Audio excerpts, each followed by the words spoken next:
Well, the understanding of what they're trying to do, they're still similar. They're the same as far as their philosophy. They're two different teams, one with Fry in, one with Thompson in. We understand that. We understand that LeBron James is quasi point guard. We understand that. We understand exactly what we need to do in certain situations. So, the experience of last year's playoff is a help from that standpoint. But again, they're a different team with Corver added, Deron Williams added, and we're a different team. So personnel-wise, it's different, but schematically and philosophically of what they're trying to do, they're the same. Is there a team in the East that requires more defensive scrambling than the Cavs? Well, yes, because of LeBron and the way he's a point guard, the way he sees the floor, the way he's an excellent passer. He's a quarterback on the floor, so they create situations on the fly that you got to recognize and be ready to adapt to just because of him. And so he's unique from that standpoint. This is the third time you've coached against him going back to 2011. Do you ever get sick of trying to figure out a way to? Again, it's different team, different. He's a different player. I mean, he's far more experienced than he was at 2011, seeing different things, and even then he was seeing them, but I don't know if he knew how to react as quickly as he does now. So he's always a challenge because he does so many things. He makes everybody better around him.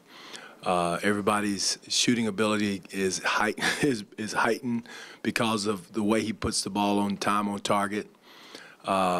Defensively, he's a radar back there. He's calling out your plays. He knows our plays as well as his plays. So he's a problem on both sides of the ball.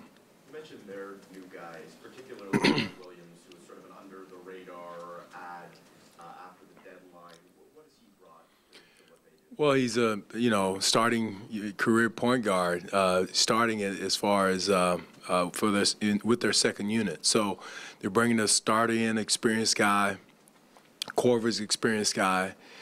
So they're bringing two very experienced, as we are, bringing Tuck in and also Serge, who's been to the finals before. So we both have added quality players to our lineup. Does it matter at all that, you haven't played them with Corver and Williams, and they haven't played you? I think there was the one game at the end of the year, but that was sort of a special circumstance. Is there much of, the games being at the beginning of the season, does that matter at all? Well, it matters because they're doing a lot of the same stuff, but it's different personnel. Both of us are totally different. So from that standpoint, you can't, get a lot from the previous games, except, they beat us 3 games early. So you can get that from it. But again, both teams are just different now as far as personnel, but both of us are similar in stuff we're doing. How much Scola was on our station yesterday, and he said that one of the things he thought the team learned last year was you can't use the first game, especially against a team like this, as a feeling out process. Do you sense that as well? The guys understand that and are ready for that? Well, if you think about it, Josh, this time last year we were already ready. We were already gone to game 1. We come from a 7-game playoff to conference final. So this year is different, good from that standpoint, the fact that we've had a couple of days to get ready, to mentally decompress from a last tough series to the next series. So that's a plus for us, having that. So, again, they've had I don't know how long off.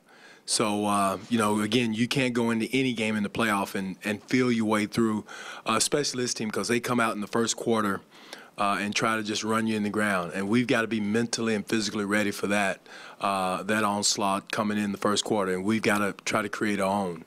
And but, again, I don't think you can go into any game, whether it's first game, second game, third game, and especially with this team, and try to feel your way through it. Dwane, how much more, or how much better prepared do you feel having that one day, full-day practice yesterday and then a half day, compared to last year? I mean, DeMar was talking about, just basically you're in the hotel and it was like Is one team you're looking at a different color jersey in one day's time. So, again, it's not an excuse. It's what the league, it's what everybody goes through at some point. Boston and Washington just went through it from one series to the next in one day's time. So, everybody kind of goes through it. So, but again, it is. I'd rather have this than have to be jumping on a plane with one day's practice and going through their personnel, their plays, their sets, what we want to do with them, than what we had last year. When was the last time you really looked at Cleveland film-wise? When's the Before this series, like during the season, you wouldn't have had a lot of chance? No, not a lot of chance. I watched him during the first series, just watched those games, and but since then nothing but Cleveland. Are they different than what you saw earlier in the year? Because the defensive numbers have gone down, but the personnel has changed a little bit. Different personnel. They're a high octane offensive team right now, and they're going to try to outscore you, more than anything else. And they're still very capable defensively, just because of James and the way he reads his floor and reads situations, helps his teammates. So I don't buy into a lot of the numbers as far as I really think they're a very capable defensive team. How many players have you seen of kind of the superstar variety that make their teammates better than LeBron? Kobe Bryant, Michael Jordan, that's a pretty elite class that makes everybody around them better. I thought John Stockton in Utah did, but he's in a league by himself as far as making other players better and getting shots for other players, helping them defensively, just everything. And again, that's what great players like him do. Let's take two more questions. I know because of the way the Bucks play, there was such an emphasis on moving the ball. You don't necessarily expect the Cavaliers to trap with that much ferocity. Does it change the offensive approach much? Well, I expect him to do it at some point. So with a lot of veracity, if that's the word you're using on that, physicality, toughness. They're very capable of doing that. Now, whether they've done it a lot in the past, no. But anytime you have James or even Tristan's a very good trap guy. So we are expecting it. Ball movement is going to be huge.